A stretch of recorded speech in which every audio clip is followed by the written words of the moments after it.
Salut à tous les amis, on se retrouve avec Guillaume Pomade en direct de Madrid. T'es toujours à Madrid, C'est ça, toujours à Madrid. dans ta petite grotte Airbnb. T'as été au stade hier, victoire 4-1 contre Villarreal, très grosse performance, très grosse victoire, très important. Surtout que les deux adversaires directs au titre, ils ont perdu la veille. Enfin, ils ont perdu des Ah, points. ils n'ont pas gagné, oui. L'Atlético de Madrid a perdu contre Bilbao et le Barça a fait match nul contre Valence. Ce soir, Girona joue contre Alaves. Donc, on va voir ce qui se passe. Mais pour le moment, le Real Madrid est provisoirement premier. Grosse performance, comme d'habitude. Bellingham, Brahim Diaz, impressionnant. Bon, je pense, comme je l'ai dit la dernière fois, je pense qu'il mérite la sélection. J'espère qu'il ira à l'Euro. Et qui d'autre? Qui d'autre? Qui d'autre? Modric, sacré Modric match de Luka Modric. et Et Toni Kroos. une performance collective surtout qui a été impressionnante. Le pressing en début de match, la manière dont ils ont étouffé Villarreal sur je dirais 25, 30, même 40 premières minutes, c'était assez impressionnant. Je trouvais que c'est l'une des meilleures performances collectives du Real Madrid cette saison.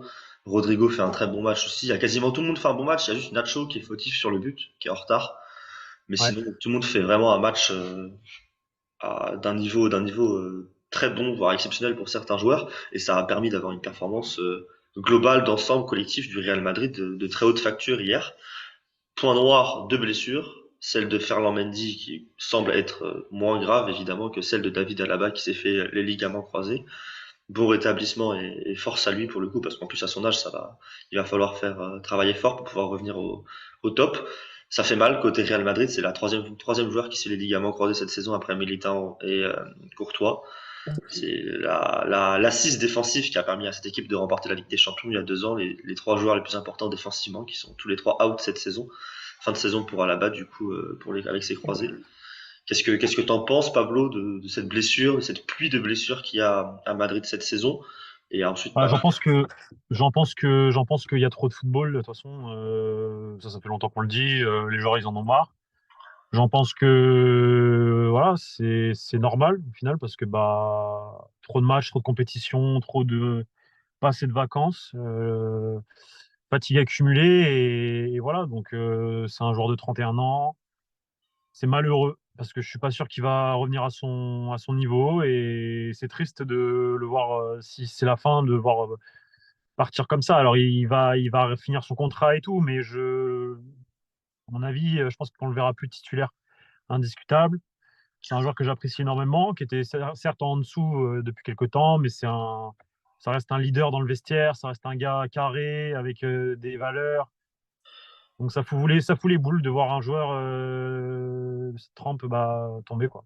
Donc voilà, moi personnellement ça m'a un peu saoulé.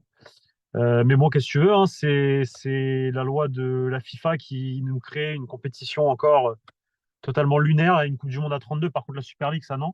Mais une Coupe du Monde des clubs à 32 équipes avec une saison en 2025 où tu vas faire Liga, Coupe du Roi, Ligue des Champions, Super Coupe d'Europe, d'Espagne, et tu vas enchaîner derrière après la Ligue des Champions avec la Coupe du Monde des clubs jusqu'au mois super de Coupe d'Europe, juillet. tu t'avances un peu, hein. Les vacances pour les joueurs qui jouent au Real, pour les joueurs qui jouent au Bayern, pour les joueurs qui jouent dans les grands clubs, elles sont quand en fait? Parce que l'année d'après, ils vont jouer la Coupe du Monde des Nations.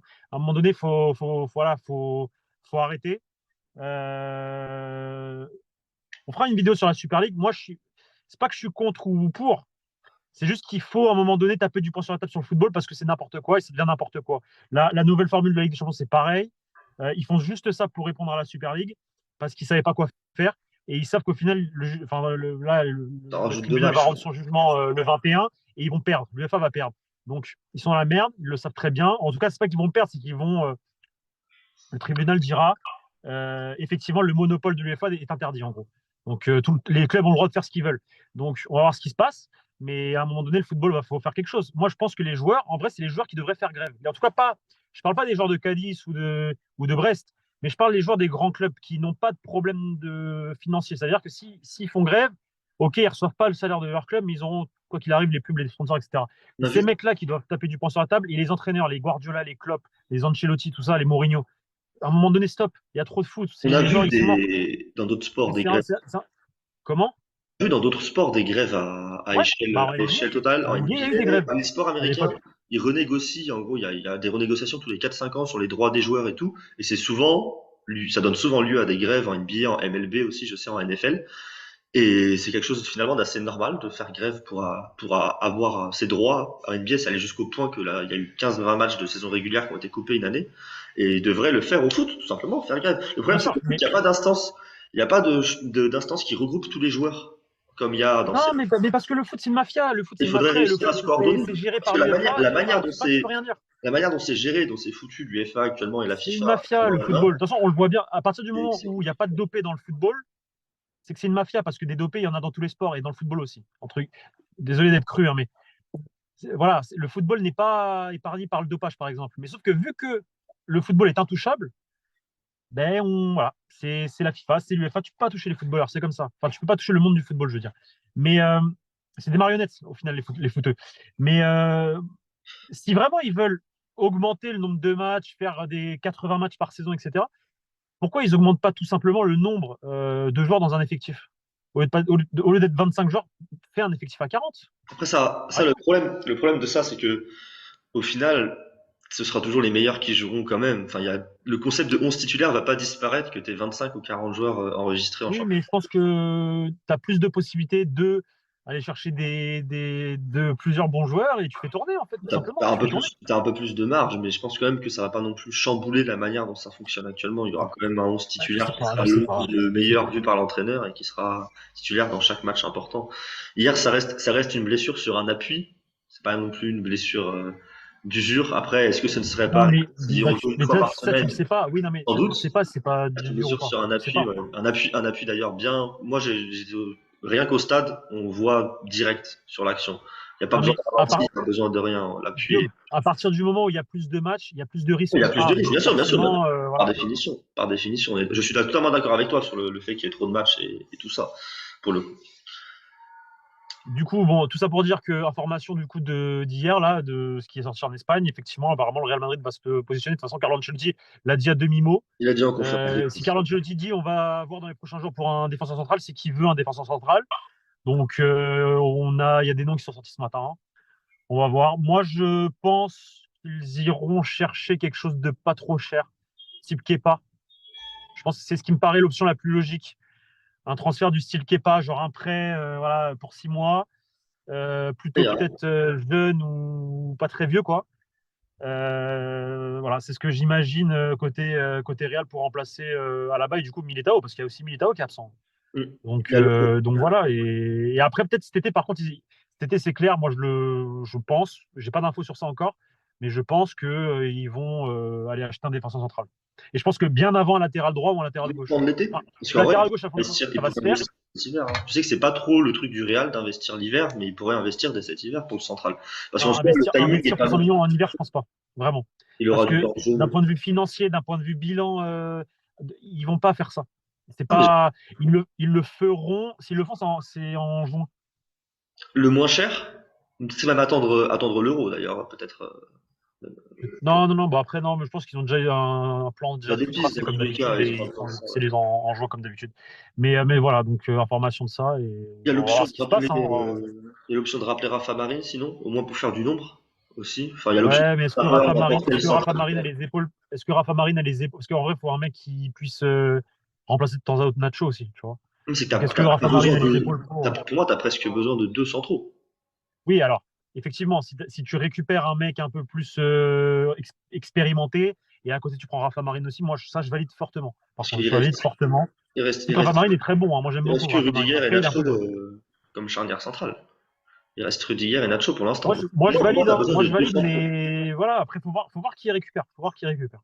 On Voilà. verra comment ça va s'activer sur le mercato. Ça va aller vite. Ça devrait aller vite. Ce sera en début de mercato. Le Real Madrid reprend après. Là, il y a le match contre Alaves dans 3 jours. Ensuite, ça reprend après la trêve contre Mallorca. Et il y a très rapidement la Super Coupe en Arabie Saoudite avec un derby contre l'Atlético qui peut-être Là, aussi là, le Barça. la super coupe en Arabie Saoudite avec un Et derby. oui, Voilà, ça, c'est super. Bravo, merci. Merci. Non, mais voilà, en fait, c'est ce que je me dis, merci la Liga. c'est n'importe quoi en fait. Mais carrément, C'est la fédération espagnole ça qui récupère Oui, ce oui, c'est la billet. Fédération espagnole. Mais carrément, je vous le garantis, pour la Super Coupe, on va même pas couvrir les matchs au Journal du Real. On va boycotter parce que déjà, c'est une mafia, la Real Fédération espagnole, hein, c'est tout ce qui se passe avec Negreira et compagnie. Et en plus de ça, ils nous envoient une Super Coupe d'Espagne en Arabie Saoudite pour se faire de l'oseille avec un derby en demi-finale. Allez, c'est bon. Non, franchement, à un moment donné, il faut arrêter. Allez, encore des blessures. En plus, vu Dans la l'esprit, Fisco je suis Maui, comment d'accord ça avec va. toi. d'un point de vue boycott. C'est vraiment, c'est lunaire d'envoyer les joueurs Bah oui, c'est lunaire. Au lieu de à faire 4 ça en 000, été, 5 000 comme km, d'habitude, tu fais un match aller-retour pour quand, 5 tu vois, jours. genre. Après, des matchs aller-retour, ça rajoute encore du temps de jeu aussi. Dans tous les cas, on verra. Je pense que ça va s'activer vite. Je pense que ça sera début de mercato. S'il y a un recrue en défense centrale côté Real, il n'y a Ouais, pas de raison, il y a ouais, pas de raison d'attendre. Il y a un match le 3 ouais, janvier. ouais, Je pense que pour le match du 10 janvier, juste après, il y aura déjà la recrue présente. je pense. En tout cas, s'ils ont décidé d'acheter, ils l'auront déjà. Ouais, et puis l'objectif doit être d'aller vite. Dans tous les cas, t'as que 200 trous. Donc, t'as un carton rouge de l'un des deux ou quoi, de jouer avec Chouameni Chouameni. défenseur central à nouveau. Chouameni. Ouais, c'est pas quelque chose. Chouameni qui est revenu d'ailleurs de blessure hier, qui est revenu plus vite que prévu et il a impressionné le club sur sa capacité à revenir de blessure, notamment le travail qu'il a fait chez lui aussi pour se remettre vite de sa blessure. Et il est déjà de retour, ce qui est quand même pour le coup une très bonne nouvelle. Il n'y a pas que de mauvaise nouvelle hier. Et il y a aussi évidemment cette très belle performance du Real Madrid. Moi, performance d'une équipe qui commence à me faire dire quand on voit en Europe certains gros avoir du mal en ce moment. Le Bayern, c'est pas au top. City a beaucoup de mal en ce moment. Est-ce que ce Real n'est pas le favori, je pense pas, mais est clairement un des favoris, est toujours un favori à la Ligue des Champions, mais là est clairement un des favoris, je trouve. Non, Parce que moi, je non, trouve que le match d'hier le confirme encore. Moi, je te dis, le match d'hier, Guillaume, tu je vois une équipe, je m'enflamme, tu trouves? Moi, je vois une équipe qui est vraiment t'enflammes. très forte hier. Alors, le Real est très très fort, mais tu t'enflammes parce qu'à partir du moment où tu n'as pas de neuf en Ligue des Champions, c'est mort. Franchement, si le Real Madrid gagne la Ligue des Il y a un mec Champions, qui a marqué son 20e but de la saison hier. il n'y a pas de galère. Mais si le Real Madrid gagne la Ligue des Champions sans un véritable numéro 9, un vrai numéro 9, S'il la gagne cette année, c'est impressionnant. c'est un braquage. Quand tu Franchement, regardes je au te le dis, mois c'est un d'août, braquage. quand au mois d'août, tu regardes l'effectif, là, pour le coup, tu te dis qu'il y a trop de manques pour être dans les 3-4 favoris. Maintenant, tu Après, regardes les formes des autres non, équipes. mais Je jure, le Real est l'une des équipes ouais, qui oui, m'impressionne le plus. Là, sur les mais on est. derniers mois de compétition, je trouve le Real très, très. Depuis le match contre l'Atlético et la grosse défaite, Oui, d'ailleurs, un match qui peut te faire dire que c'est possible de coincer, de bloquer ce Real Madrid. Depuis ce match-là, je trouve que ce Real vraiment est très performant, très très performant. Il y a eu quelques matchs où c'était plus difficile, mais c'est je trouve vrai. très performant. C'est vrai, mais on est que en décembre et voilà. On On va verra. voir. Et par contre, là où je te rejoins, c'est qu'il y a des similitudes avec la saison 2022. Ça, c'est vrai. Où on donnait pour mort le Real Madrid en début de saison. Oui, Vinicius, il s'est pas marqué. Oui, Rodrigo, ceci. Oui, Benzema, nanani, nanana. Et au final, ils ont fait une saison de barjo tous. Euh, Par contre, c'est ça que je voulais te dire dans le débrief. Mention spéciale à Fede Valverde, qui, depuis quelques matchs, joue numéro 6 et qui, pour moi, ne doit plus bouger de ce poste-là. Kamavinga et Tchouaméni doivent jouer, s'ils jouent, un peu plus en haut sur le terrain. Valverde, numéro 6, c'est un véritable C'est équilibre. C'est vraiment, le numéro 6 de l'équipe pour moi et il est en train de montrer que c'est un patron et en tout cas, c'est solide je dirais défensivement pas. grâce à lui en partie. Et ce qui est fou avec Fede Valverde, c'est que tu le mets box-to-box, tu le mets ailier droit, tu le mets 6, tu fais le taf. Tu fais le taf. Je trouve qu'on le remarque plus que dans son rôle hybride qu'il avait là en milieu de terrain axial en début de saison. Je trouve qu'on le remarque plus, positivement d'ailleurs. Moi, j'aime beaucoup ce que propose Valverde en 6. Après, c'est une solution de secours pour pallier à l'absence de Tchouaméni. Moi, je suis quand même pour réintroduire Tchouaméni en 6 et repartir avec ça. Je pense quand même que c'est la meilleure option. J'ai du mal à imaginer que ça fonctionne mieux avec Chouameni titulaire plus haut que Valverde. Même si je fais partie des gens, des partisans de demander à Chouameni d'évoluer un peu plus haut, je pense quand même que ce sera plus intéressant de l'inverse, parce que l'équipe a Moi, montré qu'elle fonctionnait bien avec l'inverse. Après, ça reste à voir, peut-être tenter ça sur un match, voir ce que ça peut donner dans un petit match ou quoi. Ça reste à voir, mais en tout cas, Valverde hier, par exemple, est souvent plus bas que Kroos sur le terrain, qui est quelque chose qu'on a quand même très peu vu. À partir du moment où Chouameni n'est pas là, c'est Kroos qui est clairement le plus bas à la relance et tout. Et là, c'était Valverde hier, et ça a très très bien joué le Real, et Valverde a fait un match plein, et je suis totalement d'accord qu'on le mentionne, et qu'on le félicite. voilà. Et du coup, maintenant, on va terminer rapidement avec le tirage au sort de la Ligue des Niveau Champions. tirage au Leipzig, sort. Belle équipe. c'est tombé là, Leipzig. Donc, bon, malheureusement, on n'est pas tombé sur Copenhague. Hein. Ah, ça On est c'était moins pour City, protégé ça que on le Manchester savait City. déjà. Ça on savait déjà que c'était contre Manchester Non, City. mais on est moins, et c'est dommage. J'aimerais bien être autant protégé que Manchester City. C'est J'aurais bien voulu jouer c'est- contre Copenhague. c'est vraiment tout le monde a dit que City allait tirer Copenhague et City a tiré Copenhague. C'est m'amuse bien en tout cas. Mais non, bah du coup, non, Leipzig, qu'est-ce que t'en penses? Moi, j'ai pas trop envie non plus de dire ouais, c'est facile, nan, nan, nan, parce qu'au final, tu sais jamais. Hein. C'est une équipe qui a battu le Real la saison passée en phase de poule. Alors c'était un match où le Real Exact. était déjà qualifié, si je dis pas de bêtises. Mais bon, c'est relativement anecdotique, mais bon, c'est quand même là. L'avantage, c'est que c'est pas un stade où c'est une ambiance complètement folle qui peut retourner des matchs comme le Real a déjà pu croiser en Ligue des Champions. Sur ce point-là, c'est quand même positif. Et même si c'est pas des joueurs qui croulent sous l'ambiance, on sait que ça peut galvaniser l'adversaire pour le coup. Leipzig, c'est pas top ambiance européenne et sur le match aller, c'est quand même une bonne chose. Le Real est plus fort, le Real est favori, le Real va passer. C'est une équipe qui se reprend très bien en Bundesliga quand même, Leipzig, dernièrement. Après, c'est une équipe assez jeune, pour le coup. C'est un projet qui s'est un petit peu relancé là. Il y a eu un petit peu une saison de transition l'an dernier dans le projet Leipzig. Là, c'est reparti sur de nouvelles bases, des bases qui sont très jeunes. Donc, le Real Madrid est quand même une équipe qui a de l'expérience, une équipe qui dégage quelque chose. Donc, je trouve que c'est plutôt un bon tirage. C'est un tirage dont le Real Madrid devrait se ressortir. Attention quand même, il y a quand même beaucoup de talent, il y a quand même beaucoup de Attention à Loïs qualité en Openda. face. Je pense pas que Leipzig a ce qu'il faut pour sortir le Real, sans paraître trop Non, confiant. mais attention aux individualités en face, parce qu'il y a quand même il y a quand même des bons Et attaquants. à ne pas sous-estimer clairement, mais le Real est favori et le Real devrait s'en sortir, je pense, en espérant d'éviter d'avoir à sortir le match de l'année au match retour, en faisant un résultat au moins match nul à l'aller. Ce serait une bonne chose pour le Real. Parce que, attention, en cas de défaite à l'aller, on sait jamais, parce qu'il y a quand même ce qu'il faut en face pour embêter toute équipe en Europe, y compris le Real Madrid. Exactement. Bah écoute, Guillaume, merci. Vidéo terminée. Dites-nous en commentaire ce que vous pensez de ce tirage au sort, Qui Leipzig. vous, qui vous voulez en défense centrale aussi. Ça m'intéresse de Et voir qui vous votre voulez en défense expertise. centrale. On Ouais, voit on des va lancer ça. propagandes Gonzalo Inacio, des propagandes Lenny Yoro après son match contre le PSG hier. Je sais que Ruben Dias pas pardon, mais Antonio Silva, pardon. Denis Silva, Petit c'est rien. lapsus. Antonio Silva est dans les discussions, dans les petits papiers aussi. On va voir. Dites-nous quelle est votre piste favorite, et puis on va voir ce que ça va donner. Même si ces joueurs-là, ce sera peut-être pour l'été prochain, et plutôt un pompier de service pour ce mercato. Exactement. Exactement. Bah écoutez les amis, à très vite. Et Guillaume, merci. On prévoit du contenu dans les prochains jours pour les vacances. Allez, ciao. Ciao.